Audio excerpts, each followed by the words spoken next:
La voyance n'existe pas car il y a un principe fondamental à la base de tout, c'est le libre arbitre. C'est tout simplement le fait que notre chemin, c'est la somme de nos choix. Chaque jour, à chaque seconde de notre existence, on fait des choix. C'est bien pour ça que la voyance ne peut exister. Quand tu vas avoir une voyante, tu t'attends à ce qu'elle te donne des éléments précis. Tel jour, tu vas rencontrer le mec de ta vie. Dans tant de temps, tu vas changer de boulot. Dans tant de temps, tu vas avoir la maison, le chien, les gosses, etc. Sauf que déjà sur un plan spirituel, le temps n'existe pas pour les guides, pour les ancêtres, etc. Donc on ne peut pas te donner quelque chose de précis. On peut te donner une coloration, on peut te donner peut-être une saison, mais tu n'auras jamais quelque chose de très précis. La chose qu'il faut savoir également, c'est que quand on canalise avec nos filtres, nos croyances, nos peurs.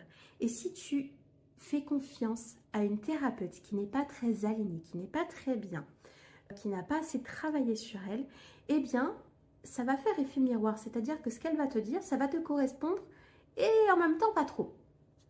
Et puis, autre chose, les voyantes vont parfois canaliser non pas verticalement, c'est-à-dire se connecter à la guidance divine, mais horizontalement avec la projection du mental, la projection de l'esprit.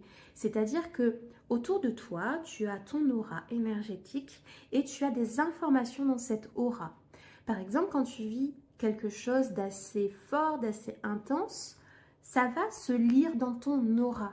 Mais ça n'est pas forcément une information qui vient de la source. Si on part de ce concept-là, tu vas donner ton pouvoir personnel à quelqu'un d'extérieur parce que tu attends une réponse, parce que ta vie en dépend, parce que de ces réponses-là, tu vas poser des actions ou pas.